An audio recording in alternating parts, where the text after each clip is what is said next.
부세미가 위기에 처하자 그동안 미스터리로만 존재했던 백혜지가 그녀를 대신해 칼에 맞는 장면이 연출됐죠. 그녀는 이돈에게 부탁해 기자회견을 준비합니다. 세상 사람들에게 가선영의 실체에 대해서 모든 걸 밝히겠어요. 이돈은 말렸습니다. 그 자리에 서는 순간 이전 삶으로는 절대 돌아갈 수 없다고 경고했죠. 하지만 부세미는 조용히 고개를 들었죠. 나로 인해 더 이상 희생자가 발생해서는 안 된다며 자신의 의지를 굽히지 않았습니다. 그리고 기자회견 날 수많은 카메라가 켜지고 기자들이 웅성거렸습니다. 저 여자가 전과가 있는 가회장 경호원이었대. 진짜 가회장이 저런 여자랑 재혼을 했다고? 믿을 수가 없어. 그 수군거림은 여기저기서 들렸습니다.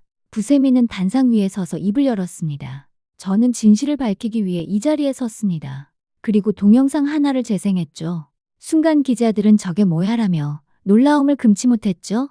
영상 속에는 가선영이 이사들을 향해 협박하는 장면이 고스란히 들어있었습니다. 이사들의 아들과 딸이 피투성이가 된 채 무릎 꿇고 앉아 있었고 가선영이 욕설과 협박하는 장면이 그대로 녹화되어 있었죠.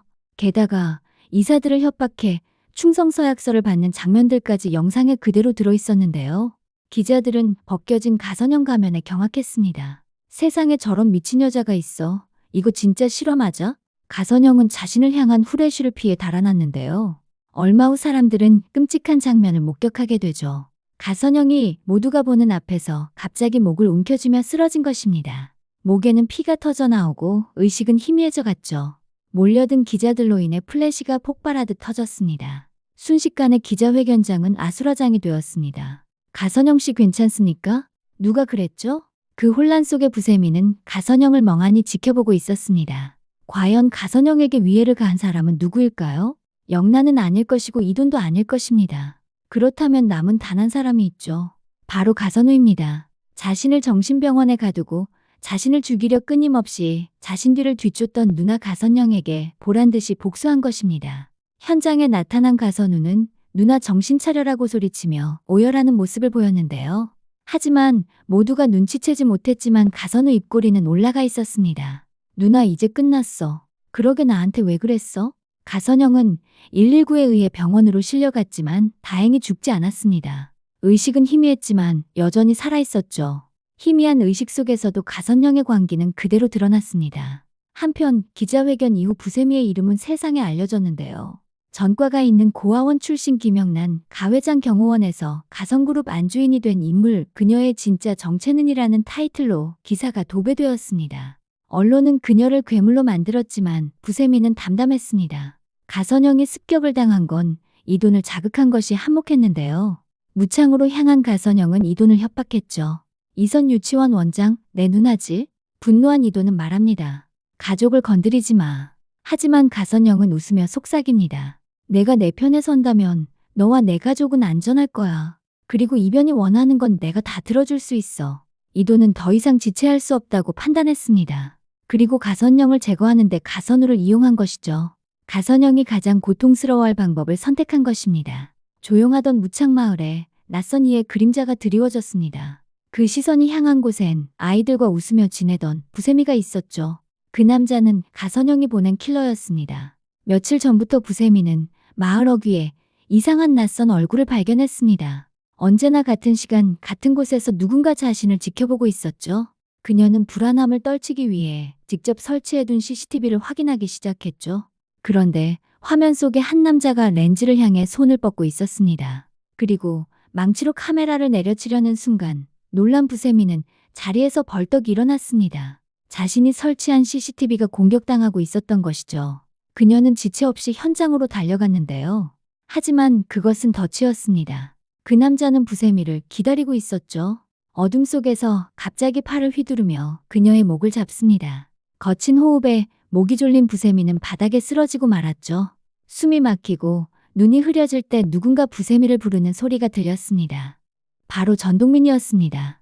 그는 부세미를 몰래 따라오고 있었던 겁니다. 그리고 킬러와의 격투가 시작됐습니다. 살벌한 몸싸움 끝에 킬러는 그들을 피해 도망쳤죠.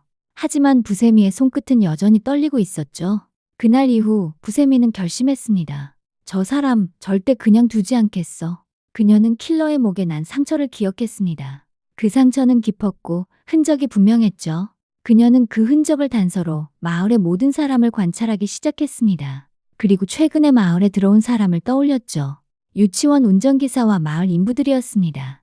운전기사는 언뜻 보면 평범해 보였지만 경호원인 부세미 눈에는 뭔가 범상치 않았습니다. 혹시 이 사람이? 부세미는 바로 이돈에게 곧바로 연락했습니다. 이 남자, 조사 좀 해달라며 그의 정보를 넘겼죠. 얼마 후 이돈에게서 돌아온 답변은 부세미를 당황하게 했는데요. 자신이 예상한 대로 운전기사는 가선영이 보낸 킬러였기 때문이죠.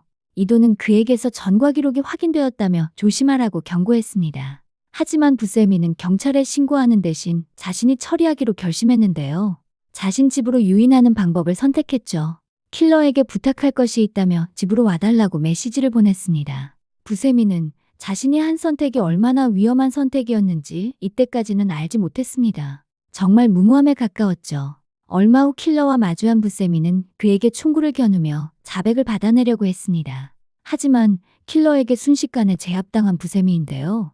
경호원이 이리 싸움을 못해서야 어찌 경호를 할 수 있을까 싶을 정도였죠.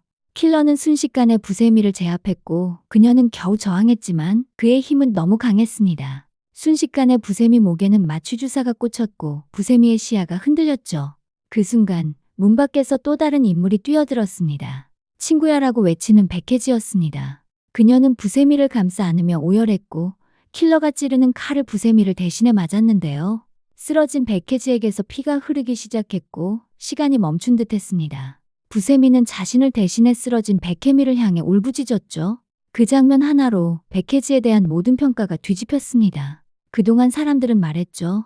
도대체 백혜지 역할이 뭐야? 그녀가 나오면 흐름이 깨진다며 부정적인 평들이 많았습니다. 하지만 그녀는 부세미를 지켜주는 확실한 조력자였던 것으로 드러났죠. 진짜 친구이자 조용한 조력자였습니다. 그녀 또한 처음부터 부세미 곁에 있었던 것이 아니라 누군가의 지시로 그녀에게 다가갔던 겁니다. 그 누군가는 가회장이었죠. 어느 날 백혜지는 재택의 비밀의 방에 들어섰습니다. 그리고 그곳에서 세상이 죽었다고 믿었던 한 남자를 만났습니다. 가회장은 살아있었죠. 가회장은 백혜지에게 거절할 수 없는 제안을 했고 그녀는 그 길로 무창마을로 내려오게 된 것입니다. 백혜지 또한 부세미처럼 뭐 아니면 도가 되는 현실을 맞게 된 것이죠. 그녀는 처음엔 거래로 받아들였지만 시간이 지날수록 마음이 달라졌습니다. 부세미는 그녀에게 잃어버린 친구의 그림자 같았으니까요. 어쩌면 백혜지는 가회장 딸의 친구였을지도 모릅니다. 유학 중 사고로 죽은 그 딸, 그 빈자리를 부세미가 대신 채워준 것이죠. 자신을 희생하면서까지 부세미를 구한 이유가 더 이상 친구를 잃고 싶지 않다는 간절함에서 나온 것이 아닐까 싶습니다. 부세미는 죄책감에 휩싸였습니다. 하지만 눈물로는 아무것도 바꿀 수 없었습니다. 그녀는 결심했죠. 이제 더는 숨지 않겠다고. 구독, 좋아요 잊지 마세요.